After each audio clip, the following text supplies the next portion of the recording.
ፈራጅ የነበረ መንፈስ አለ ዘር ውስጥ አንድ ሰው ላይ ተቀመጠ አሁን ፖዚሽን ስትቀያየሩ አየሩ በማርያም አትጃጃሉ እነዚህ ፓስተር ነን ባዮች የግል ጀት ግዢ ውድድር ላይ ናቸው እኛ ታቦቱ ብረት ነው አላለም እንጨት ነው መክተፊያም ነው ይሉናል አዎ የክርስቶስ ስጋ የሚከተፍበት ሌላ ምንም ታምር የለም ልናያት የምንገባ እንጂ የምታሳየው ነገር አይደለም ሳይጨርሷት ናፍቋት የሚደግሟት ቤተክርስቲያን ናት በዳንስ ቤተ መቅደሷን በሶምሶማ የሚያረክሱ ሰዎችን የምትፈልግ አይደለች አሉ በየአጥቢያው ልናጠባቸው እንችል ይሆናል ማራገፍ ይከብደናል ተንጠልጥለው ይኖራሉ የሃይማኖት ጎራ ለማስያዝ ሀገርን እንደዚህ አይነት የዘመን መጨረሻ ታሪ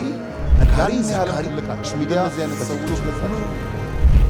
ሰላም ጤና ይስጥልን ክቡራን ተመልካቾቻችን እንደምን አላችሁ ይህ ነጋሽ ሚዲያ ነው ጋዜጠኛ ነጋሽ በዳዳ ነኝ ከኔ ጋራ ቆይታን ስለምታደርጉም ጭምር ከልብ ነው የማመሰግነው በጣም በሚያስገርም በሚያስደንቅ ሁኔታ እንግዲህ ሊቃውንቶቻችን እንዲህ አፍ አውጥተው ሲናገሩ በእግሩ የሚራመድ ሐሳብን ሲሰጡን እኛ ማስተጋባት በደንብ አለን መጋቢ ሐዲስ እንግዲህ በጣም በሚያስገርም መልኩ ከጋዜጠኛ ሰሜነ ባይፈርስ ጋራ ያደረጉት ኢንተርቪው አንጀትን የሚያሞቅ ነው ምናልባት ወደ መንግስተ ሰማያት የምታስገባኝ ብቸኛው ሃይማኖት ኦርቶዶክስ ናት ሲሉ ተናግረዋል በጣም በሚያስገርም በሚያስደንቅ መልኩ ከፍ ባለ ድምጽ ኦርቶዶክሳውያን ስሙት የማይመለከታችሁ ውጡ መማር የምትፈልጉ ደግሞ በተለይ ቤቷን የምትናፍቁ ቁጭ ብላችሁ ተማሩ በእውነት የህይወት ምግብን ታገኙበታላችሁ ማለት ነው በዛኛው ቤት ሆናችሁ በዚህኛው ቤት በናፍቆት የምትሰቃዩ ጥሩ የአእምሮ እረፍት የምታገኙበት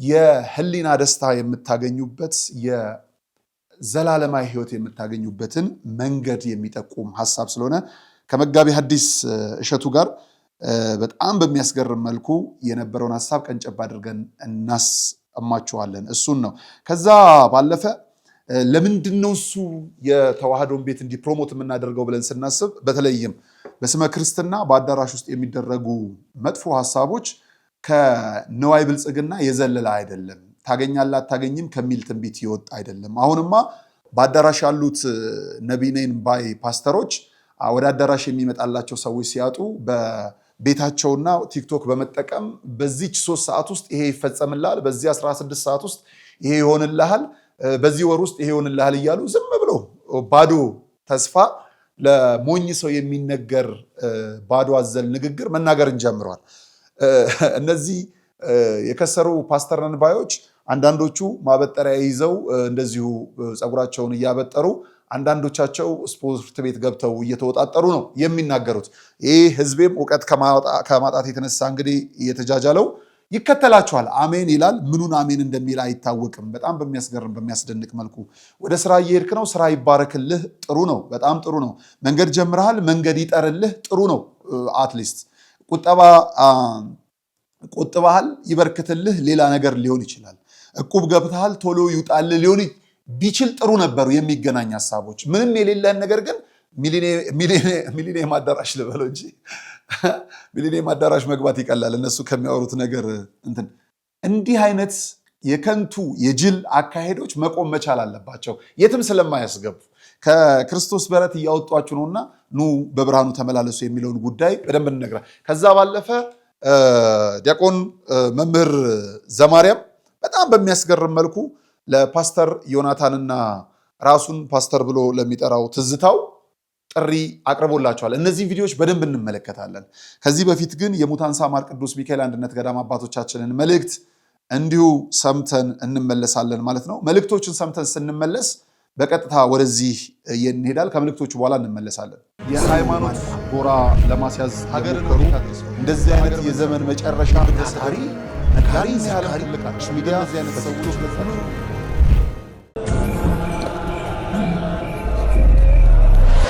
የቄሳርን በወቅቱ ለቄሳር ደግሞም በየጊዜያቱ የእግዚአብሔርን ለእግዚአብሔር መስጠቱን እንዳንዘነጋ ደክመን አግኝተን ከወጪያችን በቀረው እንዲባረክልን ለቤተ ክርስቲያን ሰጥተን በተረፈው ለጥምቀት ያልሆነ ቀሚስ ይበጣጠስ ስንል ለገዳማውያን ያልሆነ መባ ለማን ይድረስ ካላችሁ የበረከት መንገድ ሆኖ የሙታንሳ ገዳም አባቶች በአታላለቀም ዛሬም አለላችሁ። የተዋህዶ ልጆች ውድ ኢትዮጵያውያን፣ ድንበር ሳያጥራችሁ ከትላንት እስከ ዛሬ ላገዛችሁ ኤርትራውያን፣ ነገ ደግሞ በአንድነት ሰማያውያን የምንሆን ሁላችን ክርስቲያኖች ለገዳማውያኑ ስለደረሳችሁ መብርሃን አለው በሥጋ አለው በነፍስ ትበላችሁ።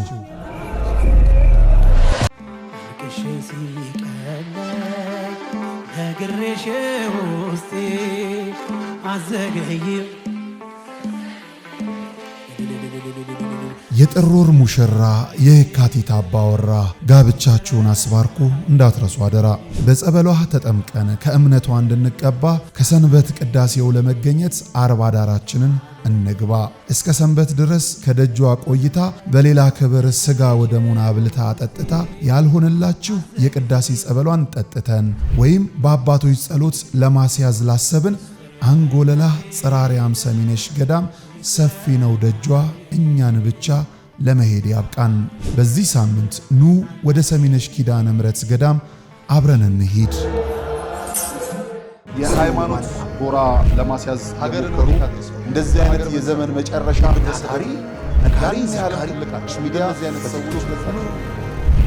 ተመልሰን ተገናኝተናል። በጣም በሚያስገርም መልኩ በሚያስደንቅ መልኩ እንግዲህ ይቺ ቀጥተኛዋ ቤተክርስቲያን ብዙዎችን መሳብ ጀምራለች።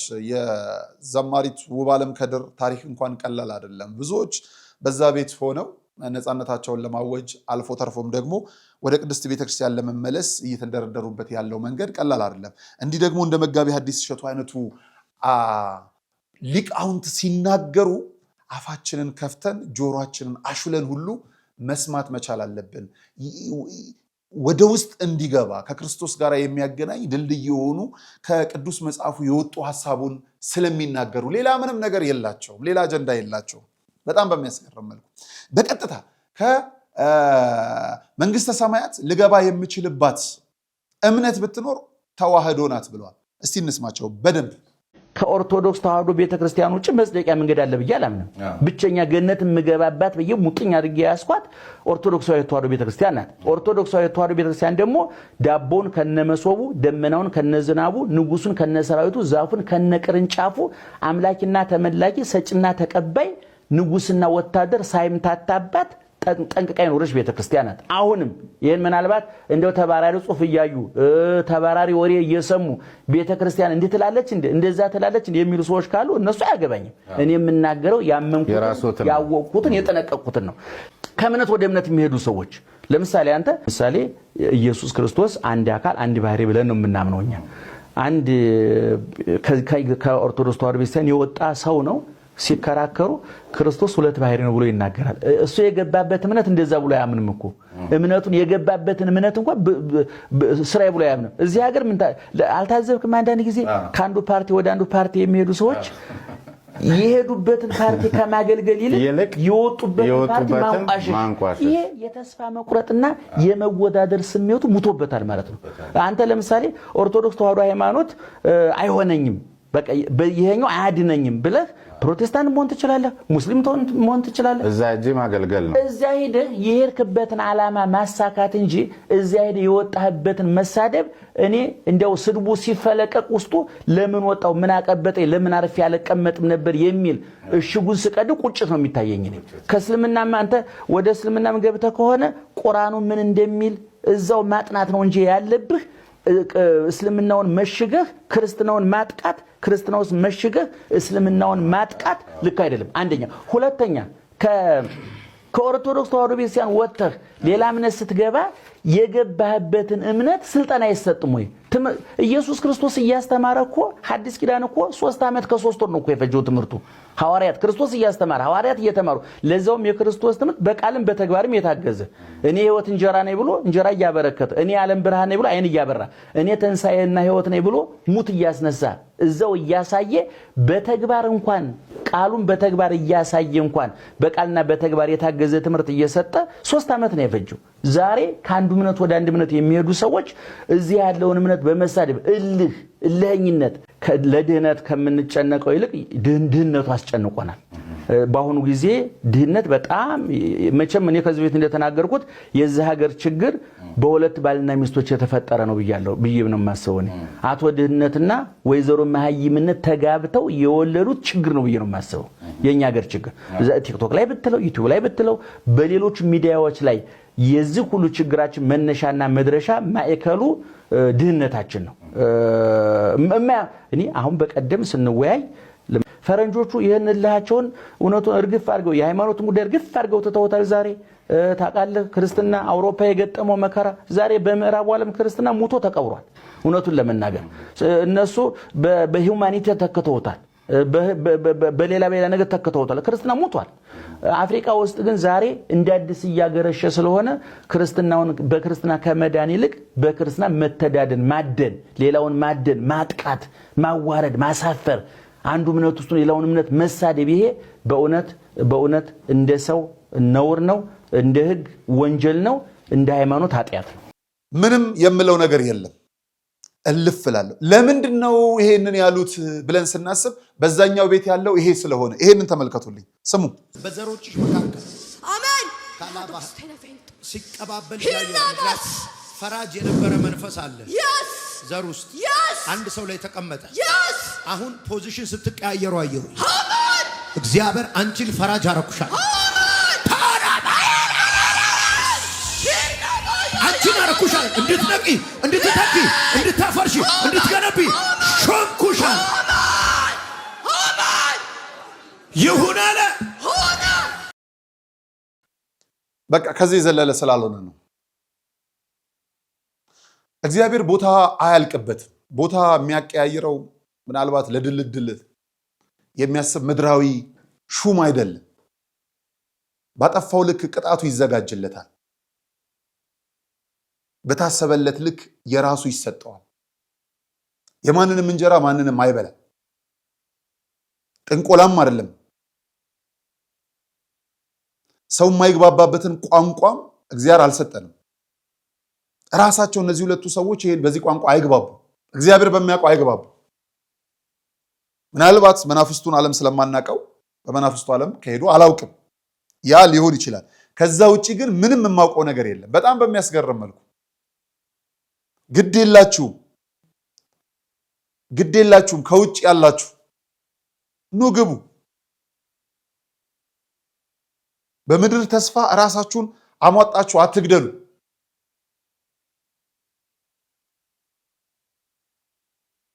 ቢሆን እንኳን ከክርስቶስ የተሰጠ አይደለም። ብዙዎች መሽቶ በነጋ ቁጥር ትልልቅ ፎቅ ሲገነቡ አይተናል። የነጋው ጀንበር ሲያዘቀዝቅ ፎቁም እነሱም ሲያቆለቁሉ አይተናል። የማይጨበጥ የማይያዝ እንደ ጧት ጤዛ የሚረግፍ ምኞትን ትታችሁ ራስን ዝቅ አድርጎ ከፍ ማድረግ ለሚችልበት ክርስቶስ ኑና ስገዱ። ቤቱ ሰፊ ነው። በንስሐ ተመለሱ። በማርያም አትጃጃሉ። እነዚህ ፓስተር ነን ባዮች የግል ጀት ግዢ ውድድር ላይ ናቸው። ቪኤቱን ጨርሰውት ቤቱን አንድ ላይ ወስደውት የግለሰቦች ሀብት ማደለቢያ አትሁኑ። ግድ የላችሁ። ወንድማችን ዘማርያም ተረፈ እነዚህ ሰዎችን ለውይይት ጋብዟል። ምን ብሎ ነው የጋበዘው? ተረፈ እነዚህ ሰዎች ናቸው የምላቸው ወንድማችን ዘማርያም የጋበዛቸው። አንድ ቄስ ነኝ፣ አንተ የምታውቀው በርቀት ነው፣ እኔ ቀርቤ ነው፣ ታቦቱ እንጨት ነው ሲል የነበረ አውርቶ አደር። አዎ እኛ ታቦቱ ብረት ነው አላልንም፣ እንጨት ነው፣ መክተፊያም ነው ይሉናል። አዎ የክርስቶስ ስጋ የሚከተፍበት ሌላ ምንም ታምር የለው። አልማዝ ነው እንቁ ነው አላልንም። ትልቅ ሚስጥር የተናገሩ ይመስል ተረፈ እነዚህ ሰዎች ለሁለት ሆኖ ስለ ታቦት በእነሱ ቤት ሐሜት ወይ አሽሙር ነው ሲያወርዱት ነበር። ለነዚህ ተረፈ ሰዎች ወንድማችን ዘማርያም ይሄንን መልእክት አስተላልፏል። ሰምተን እንምጣ።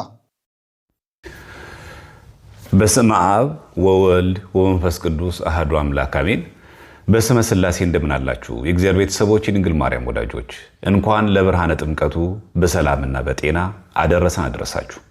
በሰሞኑ ታቦተ ሕጉን በተመለከተ ዮናታን አክሊሉና ትዝታው ሳሙኤል የተባሉ ግለሰቦች የሐዲስ ኪዳን መሰዊያ የሆነውን ታቦት ጽላት በመንቀፍ በሳቅና በስላቅ የታጀበ ለኢትዮጵያ ኦርቶዶክስ ተዋሕዶ ቤተክርስቲያን ያላቸውን ጥላቻ በውንጀላና በሐሰት ትርክት አቅርበው ነበር። በእርግጥ ጥላቻቸውን ብቻ ሳይሆን ለራሳቸው ወገንም ጭምር ብለው ላሰቡት አካል የመልስ ምት ለመስጠት ነበር። ሆኖም ብዙም ሳይቆይ ከዩቲዩብ ላይ አውርደውታል። ቢሆንም ግን ታቦትን በተመለከተ ሰፋ ያለ ማብራሪያ በወንድማችን በኢዮብ ዘሚካኤል ፖድካስት ላይ ምላሽ ለመስጠት ሞክሯል። በዚህ ምላሽ ብቻ ከምናበቃ በመረጃና ማስረጃ ለምን አንወያይም ብለን አሰብን። ስለሆነም ትዝታው ሳሙኤል ዮናታን አክሊሉ ፊት ተቀምጠ የኢትዮጵያ ኦርቶዶክስ ተዋሕዶ ቤተክርስቲያንን ታቦት ጽላት በተመለከተ ለተናገርከው ንግግር የኢትዮጵያ ኦርቶዶክስ ተዋሕዶ ቤተክርስቲያን ከምትቀበላቸው ከብሉይ ኪዳን፣ ከአዲስ ኪዳን፣ ከመጽሐፍ ቅዱስ፣ ከገድላት፣ ከድርሳናት፣ ከቀደምት ቤተክርስቲያናችን አባቶች ቤተክርስቲያናችን ከምትቀበላቸው ከየትኞቹ መጽሐፍቶች ማስረጃ ማቅረብ የምትችል ከሆነ ለምን ገለልተኛ በሆኑ ቤቶች ለምሳሌ እንደ ቴዲ ሐዋሳ ቤት አንወያይም? ስለዚህ ይህንን የዲቤት ጥሪ በትህትና አቀርብልሃለሁ። እንግዲህ በደንብ መስማትም በደንብ መቀበልም ያስፈልጋል። በደንብ እንዲህ አይነት ውይይቶችን እደግፋለሁ። ባለማወቅ የሚሆኑ በስሜት የሚመጡ ውይይቶችን ነው ማልደግፈው። ወንድማችን ዘማርያም ጥሪህን ተቀብለው ከመጡ በጣም የሚማሩባቸው ሐሳቦች እንደምታካፍለን ሙሉ እምነታችን ነው ማለት ነው። ውይይቱን እንግዲህ አድርሰናል ማለት ነው። ይጠብቃችኋል እነ ስማይ ጠሬ ተረፈ እነዚህ ሰዎች ይጠብቃችኋል ወንድማችን። ስለዚህ ተወያዩ። ሐሜት ጥሩ አይደለም። በዚሁ እንለፍ። ከዛ ባለፈ አንድ ወንድም እንግዲህ ወደ አዲስ አበባ መጥቷል ሰሞኑን እንዳያችሁት። ይሄም አይሾ ስፒድ ይባላል። የመጣው ልጅ የሃይማኖት ጎራ ለማስያዝ ሀገርሩ እንደዚህ አይነት የዘመን መጨረሻ ታሪ ነካሪ ያለ ልቃች ሚዲያ ያለ ሰዎች ለታቸው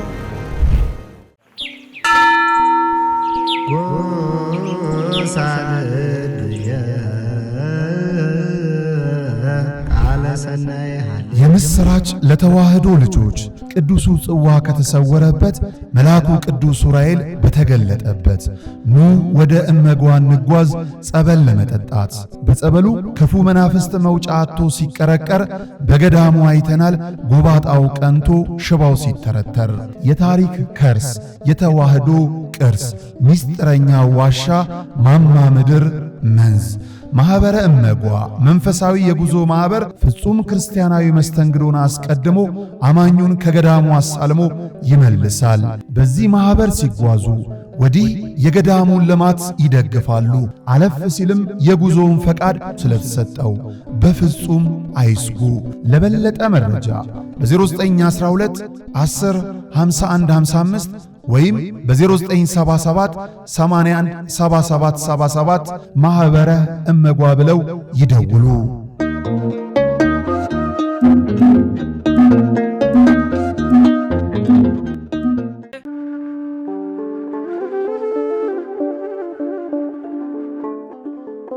በዘመን ብዛት እርጅና ተጫጭኖት በሰው ማጣት መቅደሱ ለፈረሰው ጣጃ አቦ የገብረ መንፈስ ቅዱስ ማን ነው ቀድሞ የሚደርሰው? ምድሩ ለምለም ሀገሩ የጀግና ጦርነት ፈተነው እንጂ የማያውቅ ልመና። ዛሬ ግን አዛውንቶቹ ጉልበት ከርቷቸው ወጣቶቹ ግራ ገብቷቸው የአቡዬ ቤተ መቅደስ ሊፈርስ ተቃርቧልና ስለ አቡዬ ብላችሁ የጻድቁን ቤተ መቅደስ እንገንባ።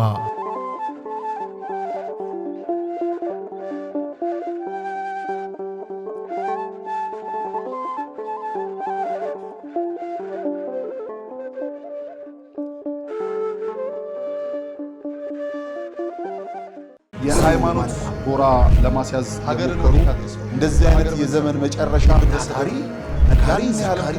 ሚዲያ ሰዎች ገጻቸው ይሄ አይሾ ስፒድ የሚባለው ወጣት እንግዲህ ሀገሪቷን እያመሳት ነው።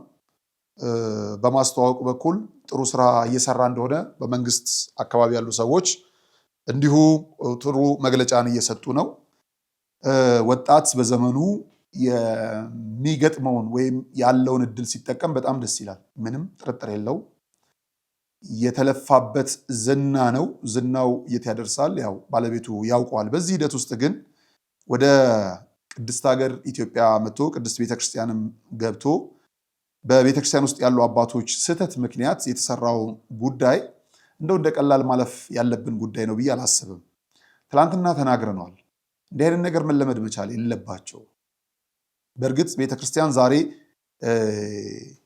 ወደኋላ ብትሆንም የሚታይ ፋውንቴን ሀገር ሰርታለች፣ አበባ እና ተክላለች፣ ሳር አብቅላለች። ወንዞች ልማት፣ ሳይንስ ሙዚየም፣ ሁሉ ዘመኑ የደረሱባቸው ነገሮች ዛሬ ሀገር ብዙ ነገር አላት። የአድዋ ሙዚየም የሚታዩ ብዙ እልፍ ነገሮች በመንግስት ተሰርተዋል፣ በጣም በሚያስገርም በሚያስደንቅ መልኩ። እነዚህ የተሰሩ ስራዎች በሙሉ ምናልባት 10 ዓመታት ባልሞሉ ጊዜያቶች ምናልባትም ደግሞ የሚቀጥሉትን 10-20 ዓመታት ደግሞ ቢሰራ ሀገር እልፍ ልትሆን የምትችልባቸው አጋጣሚዎች ናቸው። ቅድስት ቤተክርስቲያን ግን የሺህ ዓመታትን ታሪክ ነው የያዘችው። ልንሰራቸው ሳይሆን ልንጠብቃቸው የምንችል ታሪክ ባለቤት ናት። ልናያት የምንገባ እንጂ የምታሳየው ነገር አይደለም። ያለኝን እወቁ ብላ የምትለፈልፍ ዓለም አቀፍ ፕሮሞሽን የምትፈልግ አይደለም። ዓለም አቀፍ ተመራማሪዎች መጥተው የቻሉ ሰግደው ያልቻሉ አክብረው አጥንተዋት የሚመለሱ ሳይጨርሷት ናፍቋት የሚደግሟት ቤተክርስቲያን ናት። በውስጧ ያለው ታሪክ፣ በውስጧ ያለው እውነት ከምንም በላይ የሺህ ዓመታትን የቆየ ብቻ ሳይሆን በዓለም ፍጻሜም ጭምር እሱ የማያልፈውን ክርስቶስ የያዘች ቤተክርስቲያን ናት። ማንም ሰው በመጣ ቁጥር ራሷን ለማሳየት ወረፋ የምትገባ ተጋግጣ የሚዲያ አጀባ የምትፈልግ አይደለችም። አይደለም ወደ ቤተ መቅደሱ የአደባባይ በዓላቶቿን እንኳን ለማየት የሚፈልሱ እንጂ ቤተ መቅደሷን በዳንስ ቤተ መቅደሷን በሶምሶማ የሚያረክሱ ሰዎችን የምትፈልግ አይደለችም። ከዘመን መለወጫው መስከረም 1 ከኤልያስ ንግስ ጀምረን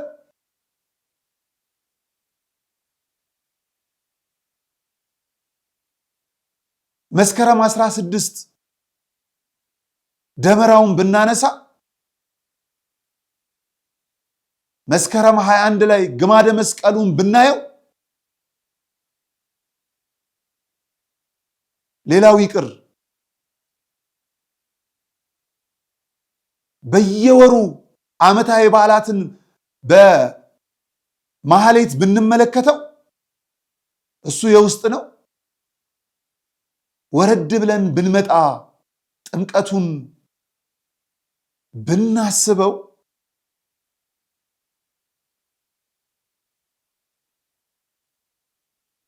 እነዚህ ዓለም አቀፍ ቱሪስቶች መጥተው የሚደመሙበት አይተው የሚመሰክሩበት እንጂ ገልጣ የምታሳየው እውነት ራሷን ዝቅ አድርጋ ሌሎችን የምታከብርበት መንገድ የለም። የዘመን ውላጆች የቤተ ክርስቲያኗ ከፍታ ያልገባቸው ታናናሾች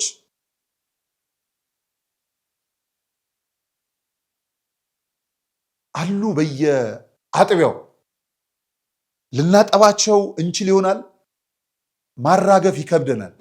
ተንጠልጥለው ይኖራሉ። ብፁዓን አባቶች እንደው ደፈር ብላችሁ ስህተቱን ስህተት እውነቱን እውነት ብትሉ ተሳስተን ከሆነ እንድንመለስ ያለ ዕውቀት ከሆነ ምን ገጽጸው ቁጭ ብለን እንድንማር እውነት ሆኖ የምንናገረው ታርሞ እንድናይ ታደርጉናላችሁ። ብፁዓን አበው ሊቃነ ጳጳሳት ስርዓተ ቤተክርስቲያን አይገዳችሁም ማለት ነው? ምንም አይመስላችሁ? ልጆቻችሁ እንዲህ ሲራቆቱ ምንድን ነው የተያዛችሁት? ማለት ምን ስራ እየሰራችሁ ነው? ግራ ግብት ያለኝ ነገር ከሆነ እንደው ምን እየሰራችሁ ድካማችሁን ብንደክም እንደው መምህር ሲሳይ በደረጀ ዘወይንዬ ሚዲያ ላይ ይሄን ሐሳብ አስተላልፏል። እስቲ እሱን ሰምተን እንመለስ። በጣም በሚያስገርም መልኩ ስለ አይሾ ስፒድ የነበረውን ነገር ምናልባት ያላያችሁ ሰዎች ካላችሁ ትንሽ አይተን እንመጣና ሐሳብና አስተያየት እንሰጣለን። ወደ ቪዲዮ ልውሰዳችሁ። እንግዲህ እንዳያችሁት ነው አይሾ ስፒድ ቤተክርስቲያን ብቻ ሳይሆን የተለያዩ ስፍራ ላይ ሄዷል። ለምሳሌ ሽሮ ሜዳ ይሁን መርካቶ አላቅም ስከርፕ እንዲሁም የቀዳማዊ አፄ ኃይለ ሥላሴን ምስል የያዘ ቲሸርትም ሲገዛ አይተነዋል። ቲሸርቱን ይመስለኛል በ6000 ብር ስካርፑን ደግሞ በ5000 ብር ሲገዛ አይተነዋል። ጥሩ ነው። ምንም እንኳን አንዳንዶች የሀገራችን ነጋዴዎች ትክክል አይደሉም ይሄን ሂሳብ እንዴት ይጠሩበታል ብለው ኮመንት ቢያደርጉም እዛ ሄዷል። አድዋ 00 ሄዷል። መስቀል አደባባይ ሄዷል። ቦሌ ዋናው መንገድ ላይ አይቼዋለሁ። ከአኩቻ ጋራ ጉራግኛ ሲጨፍር አይቼዋለሁ። ከሚስ ሐሴት ጋራም እንደዚሁ ተገናኝቷል። ጊዮን አዲሱ ከአፍሪካ አንደኛ ተብሎ የተሰራው ፋውንቴን ላይም አይቼዋለሁ። ንግድ ባንክ ትልቁ ህንፃ ላይም እንደዚሁ ሄዷል። ከሄደባቸው ቦታዎች ውስጥ እንግዲህ አንዱ ደግሞ 4 ኪሎ የሚገኘው መንበረ ጸባዖት ቅድስት ሥላሴ ቤተክርስቲያን ነው። እንግዲህ አይሾ ስፒድ መጀመሪያ እንዴት ወደ ቤተክርስቲያናችን መጣ የሚለውን ነገር እኔ በገባይ ልክ ነግራቸዋለሁ።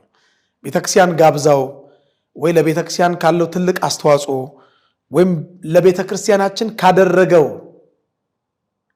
ጥሩ ነገር መልካም ነገር የተነሳ ሳይሆን የሀገራችን እንግዲህ ገጽታ እንዲገነባ ከሚፈልጉ አካላት ውስጥ ያው በመንግስት ደረጃ ወደ ቤተክርስቲያኒቱ አይሾ ስፒድ እንዲመጣ እና የቤተክርስቲያኒቱ የሚመለከታቸው አካላት የበላይ አካላት በሊቀ ጵጵስና ደረጃ ላሉት ይሄ ትዕዛዝ ያው እንደተሰጠን ገምታለን። ያ ትዕዛዝ ደግሞ ወደ ቅድስት ሥላሴ መንበረ ጸባዖት አስተዳደሩ አካላት ደግሞ እንግዲህ ወደ ሰሞነኞቹ ካህናት እንዳወረዱት ትዕዛዙን ያው ይገባናል። እኛ ለምን መጣ ቅድስት ሥላሴ ለምን ተሳለመ አይደለም ጥያቄያችን። ያው የሀገሪቱ መልካም የሆነ ገጽታ በዓለም እንዲታይለት ከሚፈልገው አካል ትዕዛዝ በቀጥታ የወረደላቸው የቤተ ክርስቲያኒቱ አባቶች ቀጥታ መስቀል ተይዞ ወንጌል ወጥቶ ለሥጋው ደሙ ክብር የሚጠላው ጥላ ለፓትርያርኩ ለቅዱሳን አባቶቻችን የሚጠላው ጥላ ለወንጌሉ ክብር የሚጠላው ጥላ ለአንድ ዓለም አቀፍ ሰርተፍኬት ላለው እብድ በዚህ የክብር መጠን ጥላው መስቀሉ ወንጌሉ ወጥቶ የክብር አቀባበል ግን ሲደረግለት ትንሽ እንደ ቤተክርስቲያን ልጅነታችን የሚከነክነን ነገር አለ። ለምን መጽሐፍ የሚለው ክብር ለሚገባው ክብርን ስጡ ነው። ብዙ ጊዜ በዚህ ሚዲያ ላይ ጮኸናል። ቤተክርስቲያን የምትባለውን ወይም ደግሞ የሚተላለፍላትን ትዕዛዝ ብቻ መፈጸም አለባት ብለን አናምንም። ይሄ ሰው ማን ነው? የዚህ ሰው መረጃ አለን ወይ? ይህን ሰው ከበላይ አካላት ብቻ እንድንቀበለው ትዕዛዝ ስለወረደ በዚህን ያህል ክብር መቀበል የለብንም። የመጀመሪያው ተቃውሟችን ይሄ ነው። የመጀመሪያው ቤተክርስቲያን ይምጣ፣ ጥሩ ነው ይምጣ። ግን እንደ ማንኛውም ቱሪስት ቤተክርስቲያንን ጎብኝቶ የሚፈልገውን ነገር ቀርጾ የሚፈልገውን ስላችሁ ይገባቸዋል። እሱ የሚፈልገውን ብቻ ሳይሆን እኛም እንዲቀረጽ የምንፈልገውን ነገር ብቻ ቀርጾ መውጣት መብቱ ነው፣ ይችላል። በዚህ ክብር እቺን ዓለም አቀፋዊት ቅድስት ኦርቶዶክሳዊ ተዋሕዶ ቤተክርስቲያን በቁምጣ ለመጣ እንደ ውሻ ለሚጮህ የተቀደሰውን ስፍራ ለዲጂታል ትርኢት ማሳያ ተጠቅሞ በወጣቱ ዘንድ ያለውን መንፈሳዊ ፍርሃት ወደ ድፍረት ለመቀየር ለመጣ ሰው ግን በዚህን ያህል ክብር ቤተክርስቲያን አይሾ ስፒድ የሚባለውን ጋጠወጥ ምንም መንፈሳዊ ነገር ማይታይበት ሰው ለመቀበል የተደረገው መርሃ ግብር አበሳጭቶናል፣ አስቆጥቶናል። ቢያንስ ይሄ ሰው ወደ ቅድስት ቤተክርስቲያናችን ውስጠኛው ክፍል ገብቶ መጎብኘት ካለበትም ነጠላ ብናስለብሰው፣ ነጠላ አስለብሰን ስርዓተ ቤተክርስቲያንን ከካሜራው በስተጀርባ መጀመሪያ አስጠንቅቀን ነገረን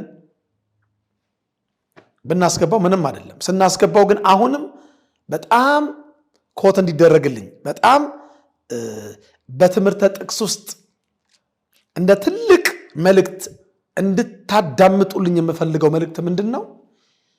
መስቀል የሚያስወጣ ክብር፣ ወንጌል የሚያስወጣ ክብር፣ ድባብ ዣንጥላ ወጥቶለት በዚህ ያህል የተጋነነ ክብር የሚያስቀብለው ማንነት የሌለው ሰው በመሆኑ በጣም አዝነናል። ይሄንን ተርታ ማለት ለቤተክርስቲያን ተራ ሰው ነው። ምናልባት በዓለማዊው ነገር ላይ ትልቅ ተቀባይነት ያለው ፌዘኛ ሊሆን ይችላል። ወደ 48.6 ሚሊዮን ፎሎወር አለው፣ ተከታይ አለው፣ ሰብስክራይበር አለው ዩቲዩብ ላይ እንዳየሁት። በጣም የሚገርማችሁ እንደ ውሻ የሚጮህ ምንም ቁም ነገር የሌለው ምናልባት ታዋቂ ሰዎችን ሄዶ ሰላም የሚል ምናምን ብሎ የሆነ አድማቂ የሆነ አጨብጫቢ የሆነ ሰው ምንም ለህይወት ጠቃሚ የሆነ መልእክት የማያስተላልፍ ሰው 48.6 ሚሊዮን ተከታይ አለው። ምናልባት በዓለም ላይ ስለሆነ ችግር የለውም። በጣም የሚገርማችሁ የኛም ሀገር ዜጋ በተለይ የኦርቶዶክሳዊ ተዋሕዶ ቤተክርስቲያን ልጆችም ሰብስክራይብ ያደረጉት አይጠፉም። በዚሁ አንድ መልእክት ላስተላልፍላችሁ። አንዳንዴ ሰብስክራይብ የምናደርገውን ነገር እስቲ እየመረጥን ወገኖቼ፣ በእውነት እኔ አሁን ከ3 ዓመት በላይ ከ160 በላይ ስብከቶች አሉኝ ዩቲዩብ ላይ ማለት ነው። 48.6 አይደለም 3000 እንኳን ሰብስክራይብ የለኝም። 2500 ምናምን አካባቢ ነው ሰብስክራይብ። ምናልባት ያው ታውቁታላችሁ መምህር ሲሳይ አዳነ የሚለው ዩቲዩብ ማለት ነው። እና ለፌዘኛ የምንሰጠው ቦታ ዓለማውያኑ ማለት ነው፣ ለቀልደኞች፣ ለቧልተኞች፣ እንደ ውሻ ለሚጮሁ፣ ለሚያቀራሩ ምንም አይነት የሚያንጽ የሰው ልጅ ህይወት የሚገነባ ቁም ነገር ለሌላቸው ሰዎች ዓለም ቦታ አለ። ጥሩ ነው። ምንም ይሄን ለምን ሰብስክራይብ በዛ ብለን የምንሟገትበት ነገር የለም። ግን እንደው በዚሁ ሰብስክራይብ የምናደርግበትን እንደው እንትናችንንም እየለየን እንደው ለቁም ነገር ቢሆን በአብዛኛው ቁም ነገር አዘል መልእክት የሚያስተላልፉ ቪዲዮዎች ላይ ዩቲዩብ የሚሆን ቲክቶክ ላይ ሰብስክራይብ ብናደርግ መልካም ነው ብዬ አስባለሁ። እና ቤተክርስቲያናችን ይሄን በማድረጓ ምን ትዛለኝ? አንድ የመጽሐፍ ቅዱስ ቃል ትዛለኝ። በተለይ ስለ መጨረሻው ዘመን ዋዜማ አምላካችን ጌታችን መድኃኒታችን ኢየሱስ ክርስቶስ የተናገረበት የመጽሐፍ ቅዱስ ክፍል አለ። የማቴዎስ ወንጌል ምዕራፍ 24 ከቁጥር 3 ጀምሮ ንገረን፣ የመምጣትህና የዓለም መጨረሻ ምልክቱስ ምንድነው አሉት ይላል። እና እዛ ላይ የዘረዘራቸው ነገሮች አሉ። እኔ ማቴዎስ 24 ቁጥር 15 ላይ እመለከተዋለሁ። እንግዲህ ይላል ቁጥር 15 ላይ በነቢዩ በዳንኤል የተባለውን የጥፋትን ርኩሰት በተቀደሰችው ስፍራ ቆሞ ስታዩ አንባቢው ያስተውል፣ ተመልካቹ ያስተውል ይላል። በተቀደሰችው ስፍራ ላይ የጥፋትን ርኩሰት ስታዩ አስተውሉ። ቤተክርስቲያናችን ወዴት እየሄደች ነው አትበሉ። ወዴትም አትሄድም።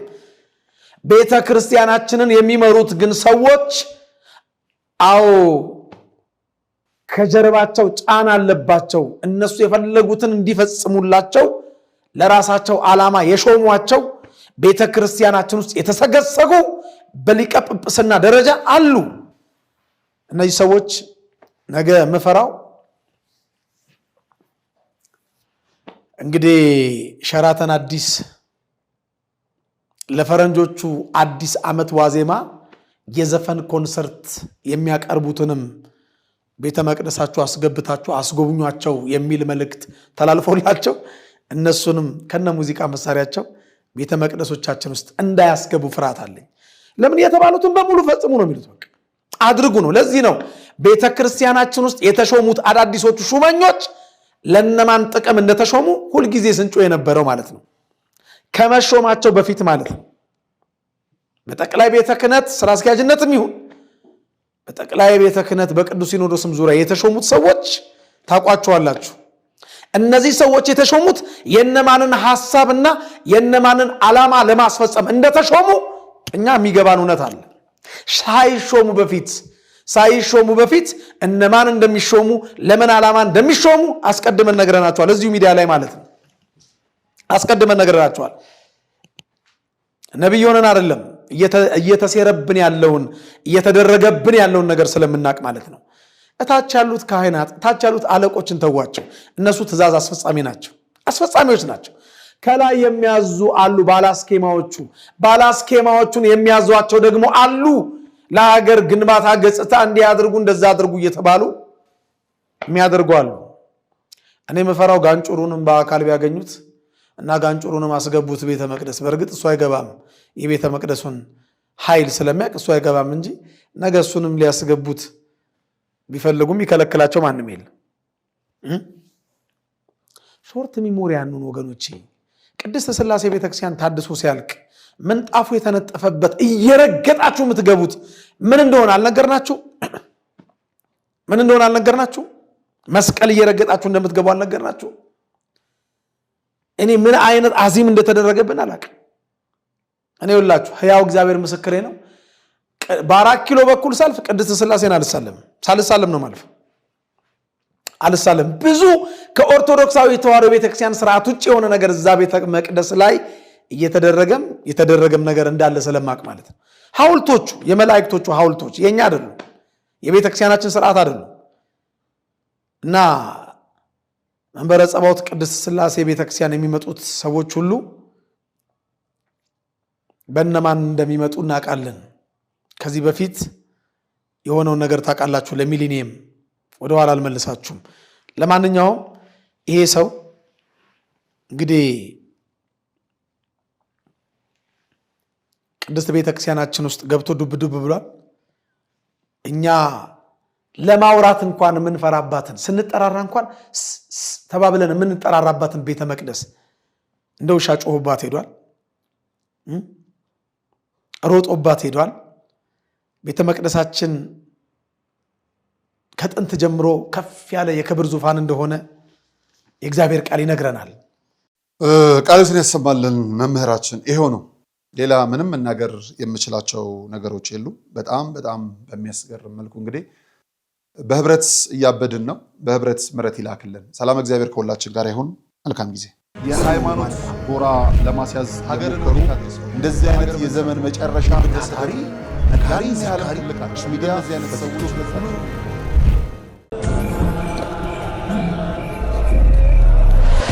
የቄሳርን በወቅቱ ለቄሳር ደግሞም በየጊዜያቱ የእግዚአብሔርን ለእግዚአብሔር መስጠቱን እንዳንዘነጋ ደክመን አግኝተን ከወጪያችን በቀረው እንዲባረክልን ለቤተ ክርስቲያን ሰጥተን በተረፈው ለጥምቀት ያልሆነ ቀሚስ ይበጣጠስ ስንል ለገዳማውያን ያልሆነ መባ ለማን ይድረስ ካላችሁ የበረከት መንገድ ሆኖ የሙታንሳ ገዳም አባቶች በአታላለቀም ዛሬም አለላችሁ። የተዋህዶ ልጆች ውድ ኢትዮጵያውያን ድንበር ሳያጥራችሁ ከትላንት እስከ ዛሬ ላገዛችሁ ኤርትራውያን ነገ ደግሞ በአንድነት ሰማያውያን የምንሆን ሁላችን ክርስቲያኖች ለገዳማውያኑ ስለደረሳችሁ መብርሃን አለው በሥጋ አለው በነፍስ ትበላችሁ።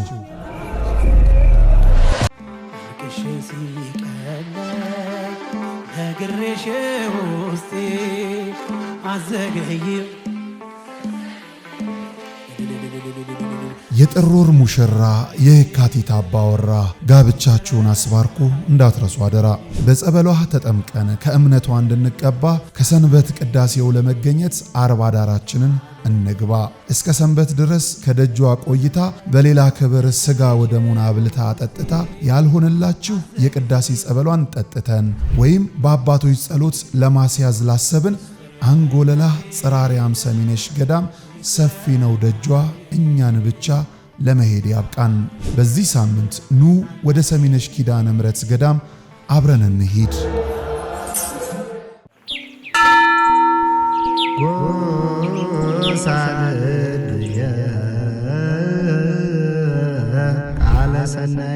የምስራች ለተዋህዶ ልጆች ቅዱሱ ጽዋ ከተሰወረበት መልአኩ ቅዱስ ዑራኤል በተገለጠበት ኑ ወደ እመጓ እንጓዝ ጸበል ለመጠጣት።